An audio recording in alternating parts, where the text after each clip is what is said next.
Insya Allah TNI, Paytrend akan menjelma menjadi perusahaan yang sangat besar dengan izin Allah Subhanahu wa taala.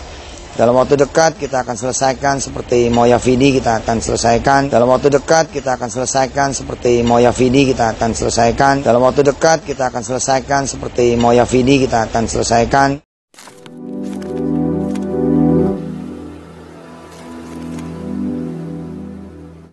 Assalamualaikum warahmatullahi wabarakatuh. Welcome back to my channel Detektif D. Teman-teman, kemarin kita udah ngomong Dias Arjun ya, yang berhubungan dengan Yusuf Mansur dalam hal kasus Kondotel Moyavidi. Nah, saya udah coba buat skema ini berdasarkan penelitian jurnalistik dan data yang saya punya ya. Data yang saya punya tentu resmi. Oke, ini berdasarkan perjalanan kasus Moyavidi berdasarkan data jurnalistik dan data-data resmi dari yang saya punya gitu. Jadi saya coba skemakan kasus Moyavidi itu sendiri seperti apa dan ke depan seperti apa. Ya oke, kita lanjut dulu ke skemanya ya teman-teman. Nah, pertama saya akan jelaskan di sini ya. Mungkin nanti akan saya tampilkan di ini. Pertama ini ada gambar Moyavidi. Jadi Yusuf Mansur itu adalah orang yang ya mempromosikan Kondotel Moyavidi melalui ceramah-ceramah dia, termasuk misalkan kegiatan yang di sana ya di Makassar itu mempromosikan Kondotel Moyavidi. Dan menurut para korban di Hong Kong itu dia mempromosikan Kondotel Moyavidi juga. Oleh karena itu TKW Hong Kong itu yang ya maaf ya dalam tanda kutip pekerja-pekerja wanita Hong Kong itu yang jadi korban kebanyakan, walaupun orang Indonesia juga banyak. Contohnya nanti saya sebutkan. Oke. Di sini setelah kegiatan itu Yusuf Mansur itu menyatakan bahwasanya proyek itu gagal. Ini setelah menyatakan proyek itu gagal, Yusuf Mansur mencoba mengalihkan menjadi saham Hotel City, yang katanya saham Hotel City itu Hotel City sendiri milik Yusuf Mansur. Oke, di sini ada videonya ya teman-teman. Kita akan lihat dulu videonya sebagai bukti bahwasanya ini bukan omongan saya, tapi ini omongan Yusuf Mansur. Oke, kita lihat dulu videonya ya teman-teman. Check it out. Bismillahirrahmanirrahim. Assalamualaikum warahmatullahi wabarakatuh. Alhamdulillah, berkat doa dari kawan-kawan semua, proses legalitas VSI yang sekarang ini alhamdulillah dengan izin Allah ya, kita sekalian rename, kita sekalian reborn menjadi TNI. Alhamdulillah sudah selesai. Mulai dari COPL yang insya Allah mudah-mudahan dalam waktu 1 atau 2 minggu lagi keluar surat fisiknya. Begitu juga MUI, DSN yang juga insya Allah mudah-mudahan keluar fisiknya, sampai yang lain-lainnya. Saya saat ini ada di bandara Surabaya menuju Jakarta, dari Genggong ya, Probolinggo. Semalam di pesantren Zainul Hasan ya, pesantren besar dengan 8.000 muridnya, 8.000 santri-santrinya berdoa untuk VSI kita dengan brand yang baru yakni TNI dan Paytrend ya. Insyaallah Paytrend insyaallah mudah-mudahan menjadi rahmat dari Allah Subhanahu wa taala, berkah dari Allah Subhanahu wa taala, dan rezeki dari Allah Subhanahu wa taala buat kita semua. Hal-hal lain insyaallah menyusul, mudah-mudahan menjelang puasa atau di awal-awal puasa, mudah-mudahan menjadi bertambah-tambah clear, bertambah-tambah jelas, nyata, rahmat, rezeki, berkah dari Allah Subhanahu wa taala dalam bentuk surat izin fisiknya. Mudah-mudahan lah saya ngawal langsung nih sampai proses presentasi terakhir di BKPM yang dihadiri oleh regulator-regulator terkait seperti Kemendak dan yang lain-lain, APLI dan yang lain-lain. Terima kasih atas kebersamaannya, dan insyaallah TNI, Paytrend akan menjelma menjadi perusahaan yang sangat besar dengan izin Allah Subhanahu wa taala. Dalam waktu dekat kita akan selesaikan seperti Moyavidi, kita akan selesaikan yang kita alihkan ke Hotel City Bandara. Kemudian kita juga akan segera mengakuisisi satu perusahaan pesawat ya, penerbangan, satu perusahaan airlines yang daripada jatuh ke tangan Singapura atau Malaysia, insyaallah akan kita jajal, akan kita kemudian kerahkan potensi konsorsium umat yang ada di VSI dan di luar VSI Mudah-mudahan Indonesia bisa melangkah menuju satu negara yang super power, yang bisa bahkan mengakuisisi perusahaan-perusahaan dunia. Insya Allah, yakin saya, bila bersatu insya Allah kita berjamaah, insya Allah mudah-mudahan kita menjadi kuat. Terima kasih banyak atas semua doa, partisipasi dan perhatian dari kawan-kawan semua. Satukan langkah, ya, bersamakan kita punya langkah. Mudah-mudahan Allah SWT meridhai kita semua. Jazakumullahu ahsanal jaza. Ya, wassalamualaikum warahmatullahi wabarakatuh. Oh ya, satu hal lagi, saya melarang teman-teman semua ikut kemudian politik praktis dengan menggunakan nama saya, foto saya, atau nama VSI, foto VSI. Betul-betul saya melarang. Baiknya kita ada di posisi yang wise, yang bijak. Kita doakan semuanya, kita doakan semua kandidat, ya, semua kandidat capres dan kandidat cawapres, dan kita juga doakan semua pendukungnya dari berbagai pihaknya, dan kita doakan Indonesia.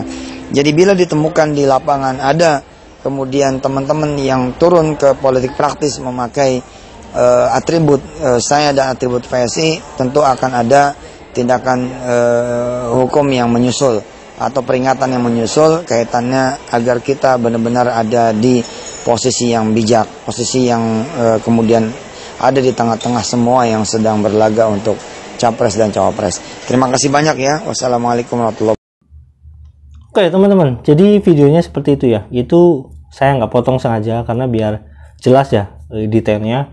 Bahwasanya di koperasi, di website koperasi dia menyajikan sahamnya MoyaVidi ini ya, investasinya beralih menjadi saham Hotel City. Oke, walaupun itu atas nama Allah bagaimana ya, menurut saya sampai saat ini sahamnya nggak ada, atau dalam kata lain itu sahamnya saham bodong gitu, saham nggak jelas gitu, bisa dikatakan seperti itu ya. Jadi orang menggunakan atas nama Allah belum tentu juga jujur. Itu faktanya nggak ada sahamnya sampai sekarang, dan itu terbukti teman-teman yang dulu menggugat MoyaVidi itu memang nggak punya saham sama sekali di Hotel City.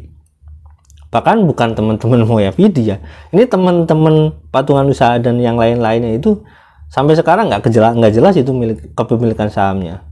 Oke, terlepas daripada itu semua, kita lanjut dulu nih, karena kita sedang berbicara tentang skema kasus MoyaVidi. Jadi saya akan melanjutkan. Nah, setelah kasus ini, setelah pengumuman ini, itu teman-teman MoyaVidi ada yang melaporkan gitu. Di sini ada gambar ya, satu lagi Pak Darmansyah gambarnya, nanti tetap saya tampilkan.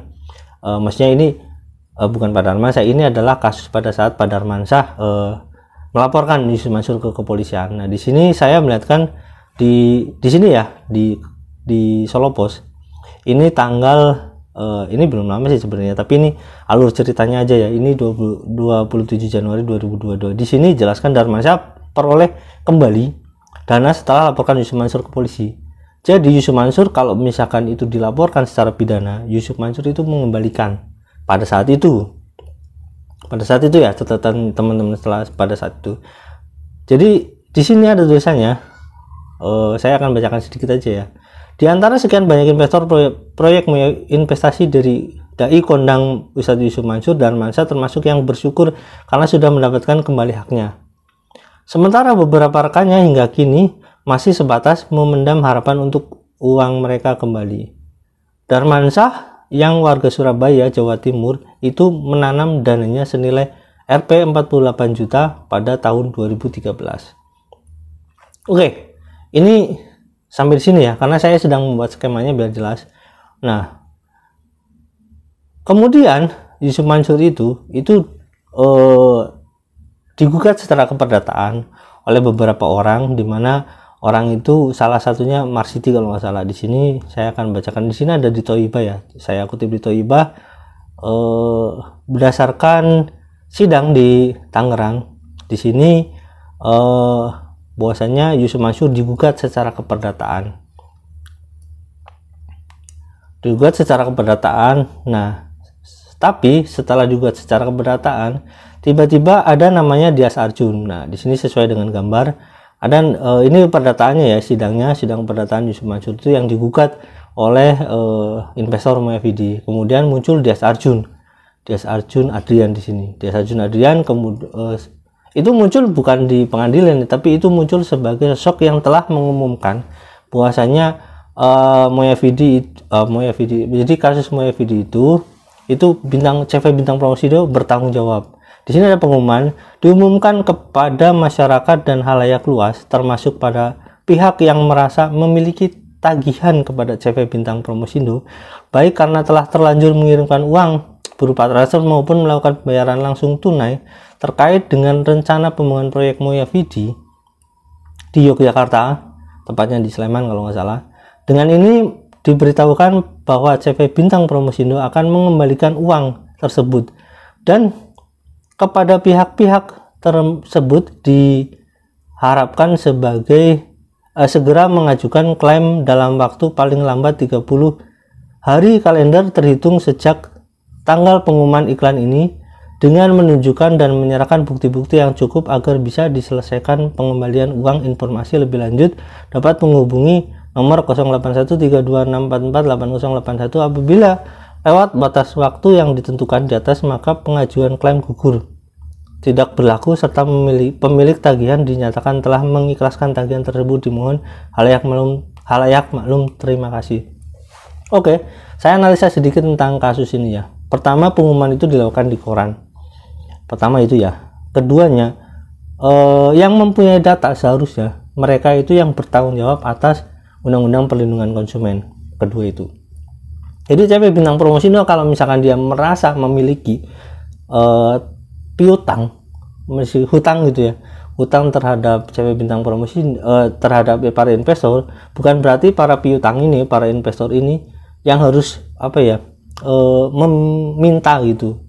Karena apa? Sebenarnya kalau misalkan mereka punya data, seharusnya kan mereka bisa mengembalikan begitu saja, nggak perlu bikin syarat-syarat tertentu. Karena apa? Ya pakai berita transfer juga, ada transfernya juga. Kalau misalkan cash kan ada juga kwitansinya, kan tinggal bisa dihubungi karena nomornya ada. Ketiganya, pemberlakuan klaim gugur gitu dan tidak berlaku itu nggak berlaku dalam kasus investasi. Karena apa? Ya kita bukan ideologi hukum yang mengenai Anglo-Saxon, mungkin itu bisa berlaku, tapi itu juga mungkin ya. Tapi di kita di Eropa kontinental itu pasti nggak akan berlaku, dan itu selama itu investasi ya tetap investasi gitu. Jadi nggak enak aja bikin kayak gitu. Oke teman-teman, kita lanjut dulu ya. Ini cerita tentang skemanya, dimana skema itu saya buat biar teman-teman lebih mudah. Nah di sini ada keterangan ya, setelah terjadinya Sidias ini ya. Di sini keterangannya bahwasanya lalu ketika pada 9 Maret 2020 pihak CV Bintang Promosindo membuat pengumuman akan mengembalikan uang para investor. Jadi tanggal 9 Maret 2020 dari 2013, bayangkan aja. Tiba-tiba kayak gitu pada saat Yusuf Mansur dalam gugatan keperdataan. Rasanya memang janggal, kondotel Moyavidi sudah dipermasalah dari awal 2015. Pak Darmansyah kan sudah melaporkan. Namun baru 9 Maret 2020 setelah 5 tahun baru Dias membuat pengumuman di media massa. Jadi ya terlepas itu dari kesadaran sendiri si Dias Arjun atau misalkan itu suruhan Pak Jaman, itu saya nggak nuduh ya. Itu terlepas daripada itu semua. Kalau misalkan mungkin seperti itu ya saya nggak tahu. Yang pasti itu kenyataannya ada pengumuman tersebut. Intinya gini ya teman-teman, ketika pengumuman itu diumumkan oleh si Dias ini pertama setelah beres sidang itu nomornya itu nggak bisa dihubungi. Keduanya, nomor yang tadi saya sebutkan itu nggak bisa dihubungi. Keduanya, pengumuman itu walaupun misalkan dia setelah 30 hari bla bla bla itu nggak ada hubungannya selama misalkan dari 2020 ya, dari 2013 ke 2020. Terus selama ini ngapain gitu? Kalau memang mau niat bayar ya udah dibayar dari dulu gitu. Tapi yang jelas pengumuman itu sama sekali nggak berlaku untuk para investor, karena investor itu punya hak tetap atas uangnya. Itu ada undang-undangnya jelas. Kalau untuk undang-undang perlindungan konsumen atau misalkan undang-undang investasi atau bla bla bla kayak itu. Oke, setelah sidang itu Yusuf Mansur itu belum dinyatakan bersalah, alias sidang itu dinyatakan NO karena kurang penggugat. Jadi yang kurang digugatnya itu adalah si Dias Arjuna ini belum dimasukkan. catat ya, si Dias Arjun belum dimasukkan. Karena apa? Tiba-tiba Dias Arjun mengumumkan bahwasanya dia yang berhak membayar itu berdasarkan pengumuman tersebut. Ini pengacaranya juga pinter sih, ini pengacara apa namanya, Yusuf Mansur pun pintar. Karena apa? Tiba-tiba ada pengumuman itu, dan itu dianggap eno. Karena apa? Dianggap eno karena Diasnya itu kemungkinan ya, menurut saya kemungkinan itu karena Diasnya itu nggak dimasukkan dalam tergugat. Ya mungkin turut tergugat atau tergugat utama. Oke, sampai di sini teman-teman paham ya. Nah setelah itu, karena sidang ini belum dilanjutkan sampai sekarang, Yusuf Mansur itu kalau ditanya itu dia merasa tidak bersalah. Nah ini ada fotonya, Yusuf Mansur Kondotel Moyavidi bukan punya saya. Jadi merasa bahwasanya itu bukan punya dia. Karena apa? Berdasarkan pengumuman yang dilakukan oleh Dias Arjun, bahwasanya itu yang bertanggung jawab adalah Dias Arjun berdasarkan pengumuman itu. Oke, sampai di sini teman-teman paham ya perjalanan kasus ini. Jadi memang aneh sih, udah bayar secara pidana ketika dilaporkan ke kepolisian secara pidana, ketika digugat tiba-tiba Arjun itu merasa bahwasanya dia bertanggung jawab dengan melakukan pengumuman itu. Nah kemudian setelah sidang itu selesai hanya dinyatakan NO itu kurang, menurut saya karena kurang tergugatnya ya, turut tergugatnya itu kurang. Nah kemudian karena NO dia merasa itu bukan proyek dia, karena Dias Arjun merasa bertanggung jawab. Oke, selanjutnya bagaimana kelanjutan kasus ini? Ya tenang teman-teman, karena apapun yang dilakukan di dunia ini ya pasti ada pertanggungjawabannya. Kalau nggak di dunia ya di akhirat gitu. Oke, terima kasih ya teman-teman, sampai di sini. Jangan lupa like, subscribe, dan komen. Jangan lupa juga share ya. Ya kadang-kadang Allah itu disebut-sebut demi kepentingan pribadi. Bye.